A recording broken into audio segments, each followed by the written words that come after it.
Olá, está no ar o programa Imprensa e Debate, que discute assuntos importantes para os meios de comunicação.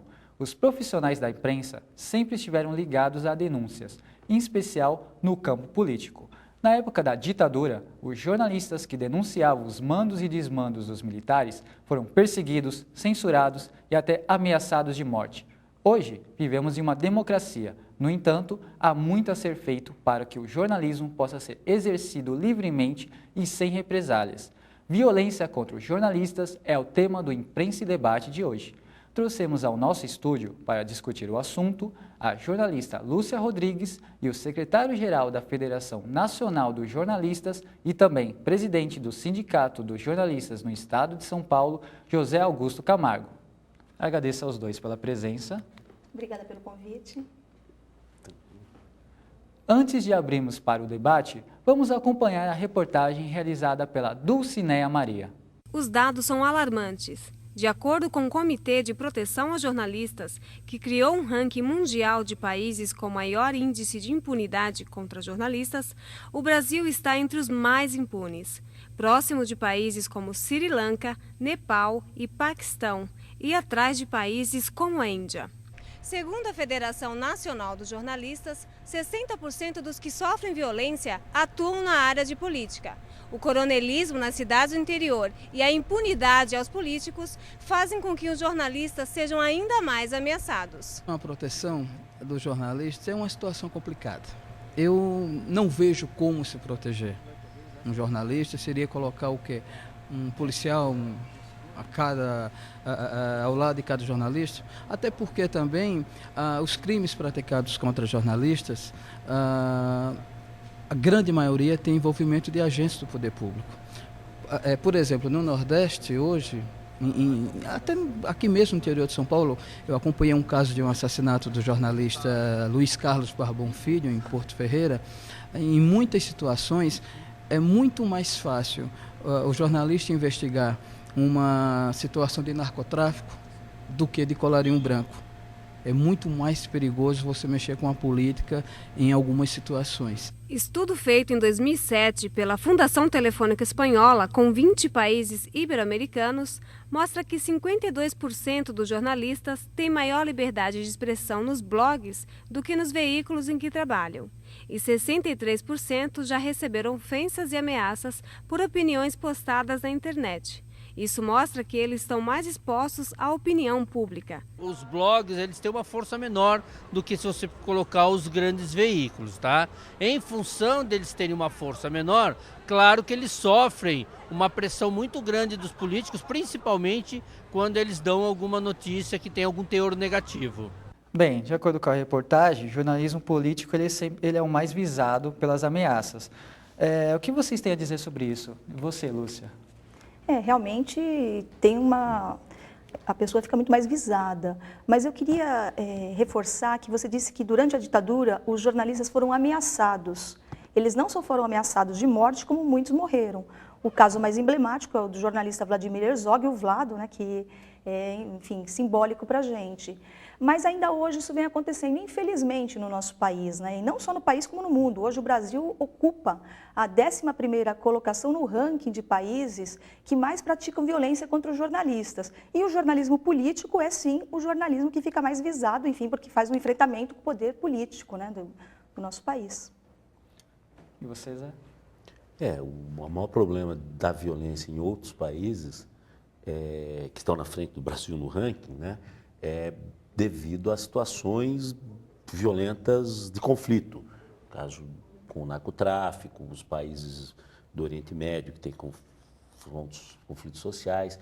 No Brasil, essa característica de ser um país que não está num estado de guerra, não enfrenta o narcotráfico não que não haja, que não é esse o problema, mas que não tem aquela dramaticidade que tem no México, por exemplo, a violência, sim, aí se concentra nessas questões políticas. Acho que isso é uma característica do Brasil que não é muito comum nos outros países quando se discute violência contra jornalistas.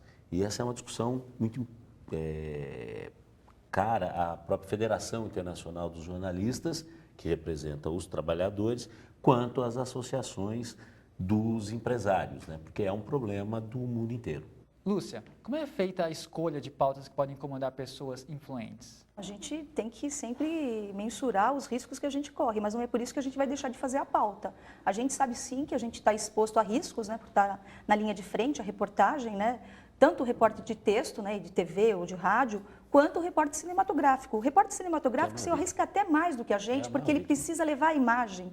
Então ele se arrisca. A gente viu o que aconteceu com o jornalista, né, com o cinegrafista da Rede Bandeirantes no Rio de Janeiro, que morreu, né, não tinha o equipamento apropriado para poder entrar numa linha de confronto, né, no Rio de Janeiro, na favela, e morreu em função do exercício profissional. Então, assim, a gente tem sim essa dimensão, a gente sabe que a gente está exposto sim, que a gente pode, inclusive, perder a vida, mas não é por isso que a gente vai deixar de fazer a pauta. A gente sempre dimensiona os riscos, mas a ânsia de levar a informação, no caso, eu trabalho numa rádio, para os nossos ouvintes, fala mais alto.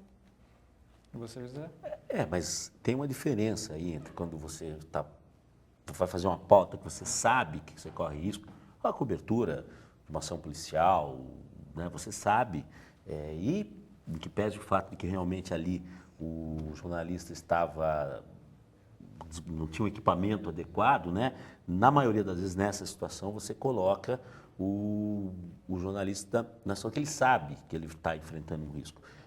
Quando você vai fazer uma cobertura de uma situação política, a rigor não deveria correr esse risco, né? A situação é diferente. Você não vai para uma cobertura de natureza política achando que você vai correr um risco.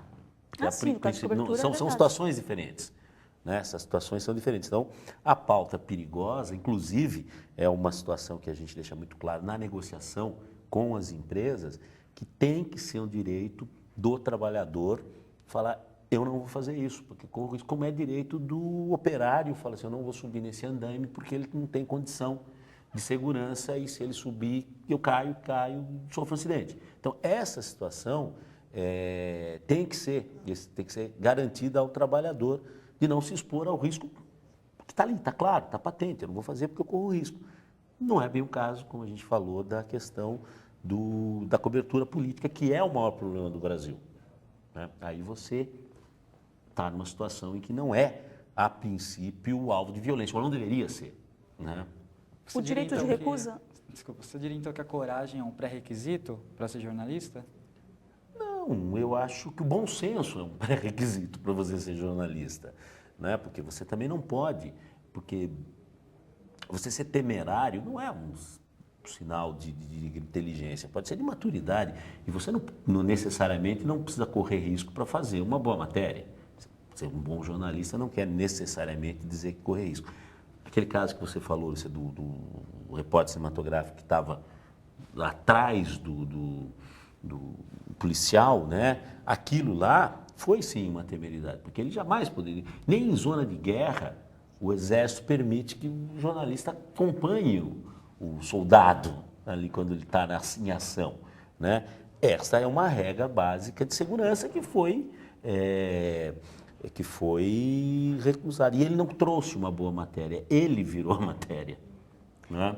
Esse foi o problema. Eu discordo de você, Guto. A gente não pode colocar o repórter cinematográfico como o culpado por ele ter morrido. Ele é uma vítima dessa realidade. Foi isso que eu disse, e o que eu acho que, enfim, que a Federação Nacional dos Jornalistas e o próprio Sindicato dos Jornalistas aqui de São Paulo deveria fazer nos acordos coletivos com os sindicatos patronais é conseguir uma cláusula que garanta que vai ser sempre oferecido coletes à prova de bala e capacetes, porque o colete por si só não protege, porque a gente com a cabeça está mais exposto ainda. Você leva um tiro na cabeça, você fica absolutamente fragilizado. Então, assim, além de ter o colete à prova de bala e com o calibre compatível, né, porque você não vai com colete à prova de bala para revólver 38, onde tem uma zona de confronto com fuzil. Então, assim, tem que ter as condições apropriadas e, evidentemente, o repórter, na ânsia de levar a informação, às vezes pode acontecer dele se colocar um pouquinho mais à frente, mas de maneira nenhuma a gente deve responsabilizá-lo pelo que lhe aconteceu. Ele é uma vítima, é um acidente de trabalho que aconteceu no caso do repórter da Bandeirantes. Essas duas questões estão colocadas na pauta de reivindicação, que aliás está sendo discutida agora. O que eu quero dizer é que aquela situação ali não foi uma escolha do jornalista. Ele foi imposto a ele uma pauta, né? Eu não sei se ele tinha a exata dimensão do risco que ele estava correndo, mas uma pauta de alto risco com o objetivo de criar uma imagem para um programa sensacionalista de violência. Quer dizer, esta situação, né, para fazer uma cobertura de uma ação no morro contra traficantes, é necessário o jornalista, o profissional, se expor desta maneira? Essa é que é a discussão, que ele tem que estar resguardado com os devidos equipamentos. Isso não é a discussão é outra. Há necessidade dele se expor em tal risco? Se há, ele tem que estar minimamente resguardado. Se não há, por que ele se expõe? Certamente, numa situação adequada, né, ele teria o direito de falar assim, olha, essa pauta não exige isso, não preciso fazer. Agora, na situação atual, se ele fizer isso, ele corre o risco de ser repreendido na empresa. Por isso que ele faz. Ele corre o risco de ser demitido. Exatamente, por isso que ele faz. Né? E mesmo que ele ache desnecessário se expor daquela maneira, ele vai fazer. Né? Ele se expõe ao risco, mesmo sabendo que tem risco por uma questão aí, um problema muito mais de forma de organização do trabalho, né, do que de necessidade jornalística. É imposto a ele. Vai lá e me arranja uma imagem sensacionalista que eu preciso colocar no ar aqui. Por isso que é importante garantir no nosso acordo coletivo, né, de trabalho o direito de recusa, que é garantido a várias categorias, né? Inclusive no ramo químico, né? Os petroleiros têm isso assegurado em cláusula trabalhista e, enfim, pode se recusar. Se eles sabem que uma plataforma corre risco, ele pode dizer, eu não vou abrir essa válvula porque pode estourar e eu posso morrer, a minha vida está em risco. Então, o direito de recusa é muito importante ter já assegurado no acordo coletivo de trabalho. Por quê? Porque, caso contrário, ele fala, eu não vou fazer, só que tem ali na porta 10 querendo entrar para ocupar aquele Lúcia, lugar de... você diria, quando o jornalista tem que dizer não? Quando ele tem que dizer não? Ele tem que dizer não quando ele vê que a vida dele está em risco. Isso é o que eu estou dizendo, né? O direito de recusa. Você sabe que a sua vida está em risco e você diz, eu não vou fazer essa pauta. Só que você sabe que você, consequentemente, vai receber retaliações. É óbvio que você vai receber retaliações na tua empresa. Eles te pautam para você fazer determinada matéria e você diz, não faço. Ok, você pode não fazer, mas você vai ficar mal visto dentro da empresa. Evidentemente, o cara tem que bancar e não vou fazer mesmo. Mas, para isso, precisa ter o amparo do sindicato e da nossa Federação Nacional dos Jornalistas, né? Dando total respaldo. Porque quando vier a contraofensiva, o contra-ataque, tem que estar embasado, tem que ter segurança para conseguir levar adiante a decisão dele. E tem que ter, evidentemente, uma união muito forte dos colegas, né, da redação, para que, enfim, quando se souber que efetivamente a pessoa corre risco, ninguém faça essa pauta. Mas aí que eu acho que tem que entrar realmente as entidades sindicais dando esse respaldo para a gente. Porque se ficar individualmente, fragiliza demais a pessoa que se expõe. Ok, Lúcia, nós vamos continuar o debate no próximo bloco. Não saia daí, Imprensa e Debate vai para um rápido intervalo e volta já.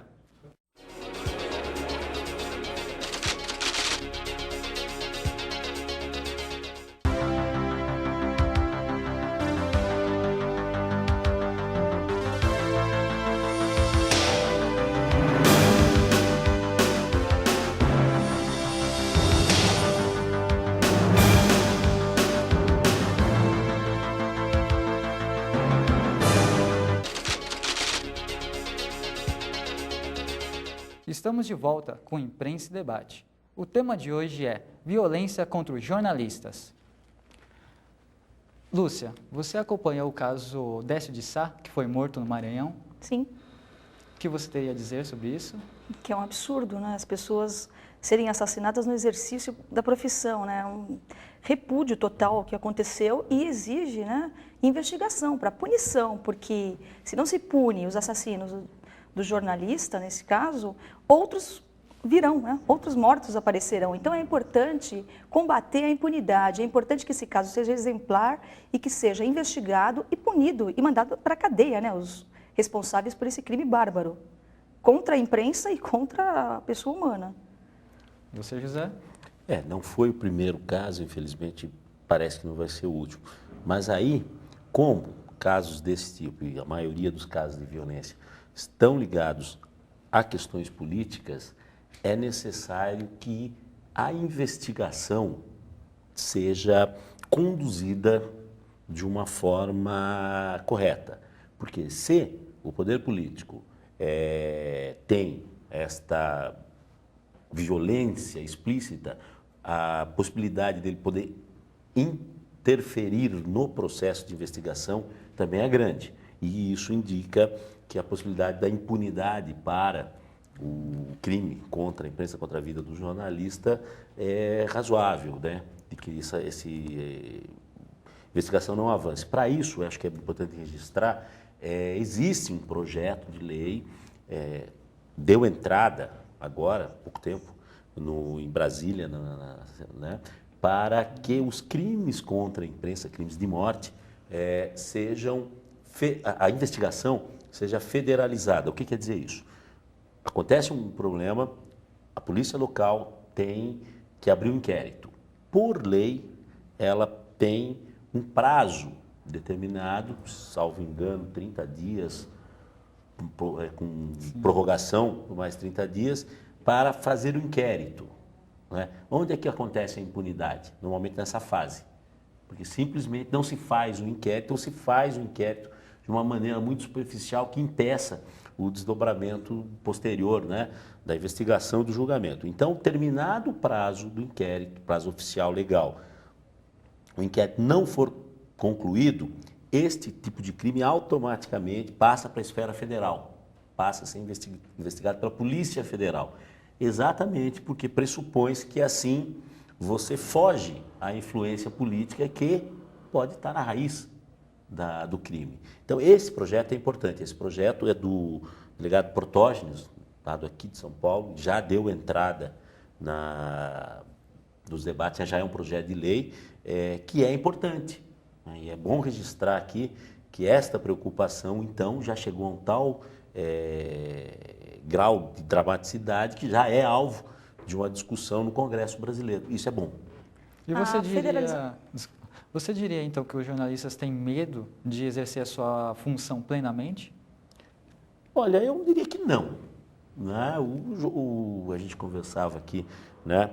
O jornalista, ele não pode ser um temerário, mas quando ele está no exercício da sua função, ele não tem medo. Ele não se apavora. Quem faz as coberturas sabe disso, existe série de relatos, de situações como essa. Ele não tem medo. O que eu digo? Ele não pode ser, em primeiro lugar, ele não pode estar desprotegido, aí tanto do ponto de vista de equipamento, né, em situações que exijam isso, quanto do ponto de vista depois político, para que ele possa exercer a profissão. E nesse caso, esse projeto de lei ajuda nisso. Mas, e nem pode ser também irresponsável. Mas medo ele não tem. Eu acho que eu não conheço algum repórter que fala assim, eu não fui fazer aquilo, ou eu saí correndo no meio de alguma coisa porque estava com medo. Não sei se você já ouviu algum. Eu nunca vi, eu acho que não. E você, Lúcia? Não, então, eu gostaria de falar sobre a federalização, né, das investigações.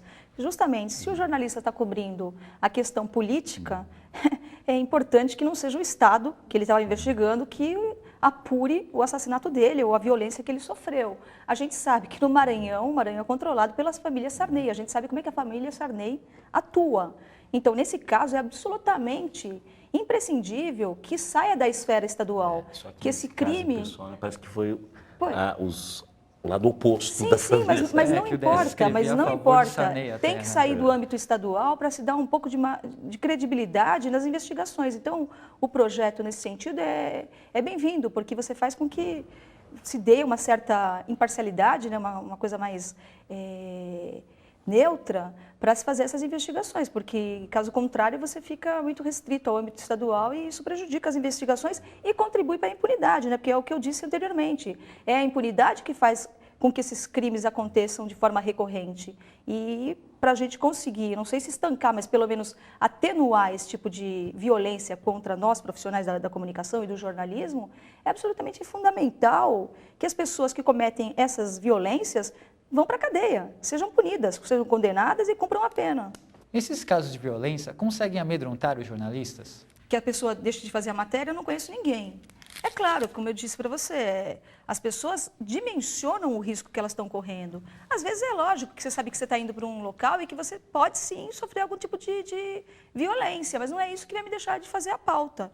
Eu sofri recentemente violência policial na cobertura da ocupação Pinheirinho, né, quando a tropa de choque da PM invadiu a ocupação lá em São José dos Campos, mas nem por isso eu deixei de voltar a São José dos Campos e acompanhar o caso. Então, assim, é claro, você tem noção, você é de carne e osso, você sente medo, mas não é isso que te faz sair da pauta. Você dimensiona, mensura e continua atuando. E qual a postura dos veículos quando o jornalista corre risco de vida numa matéria? Postura se diz de que maneira? Qual a postura, por exemplo, você em Pinheirinho, qual foi a postura da Rede Brasil Atual? A Rede Brasil Atual me disse assim, tome muito cuidado, e assim, o meu chefe, né, o Oswaldo Luiz Colibri Vita, assim, me recomendou o máximo de cuidado no trato do que eu ia fazer. E eu fiz isso, só que, enfim, a gente não está totalmente seguro de que vá se proteger o tempo todo. E aconteceu esse tipo de situação que me expôs, onde um policial civil, né, da Guarda Civil Metropolitana, efetuou 2 disparos contra mim. Então, quer dizer, eu não sabia que ele ia tirar o revólver do coldre, apontar e disparar. Eu não estava numa situação de risco naquele momento, porque ali as pessoas já tinham saído da ocupação, estavam dentro de um centro poliesportivo, para onde elas tinham sido levadas, quando elas foram expulsas pela polícia militar das casas onde elas viviam, e, sinceramente, eu não percebi nenhum tipo de risco. Tanto é que eu entrei e falei para ele que eu era imprensa, ia tentar entrevistar as pessoas para saber o que tinha de fato acontecido nessa invasão policial. Ele mandou eu parar, eu falei que era imprensa, parei, dei mais alguns passos para ir até ele e me apresentar, falar que estava querendo entrevistar as pessoas. Ele falou para eu parar de novo, eu parei, levantei as mãos com o gravador em uma delas e ele simplesmente puxou o revólver, apontou, falei, ele vai disparar. Aí eu virei e saí correndo. Saí da linha de tiro dele, comecei a gravar. E quando eu estava falando que ele tinha disparado, não, perdão, porque eu não vi, que ele tinha feito aqueles gestos, alguém falou do lado e disparou 2 vezes. Aí eu fiquei surpresa, porque eu não tinha visto, porque tinha helicóptero sobrevoando a área, tinha pessoas, barulho de carros, eu não conseguia ouvir os tiros e muito menos vê-lo, porque eu estava correndo de costas. E José, você diria que existe um despreparo policial? A polícia tem uma função de Estado, que é proteger não só a vida das pessoas, como a própria liberdade de imprensa. Então, ela tem uma função ali. Né? Então, há um despreparo da polícia, sim. Agora, esse despreparo está patente em várias questões, não só nos momentos de violência. Né? A polícia não está nem preparada para prestar informação para a imprensa. Né? Uma situação normal. Se você chega em algum lugar, num órgão público, precisa de uma informação, é complicado, né? Nem para isso ela está preparada. Realmente, aí é uma situação... Quem tem que cobrir essas situações é que sabe o quanto é, vamos dizer assim, penoso conseguir algumas coisas. Como vocês definiriam a relação da polícia e a imprensa?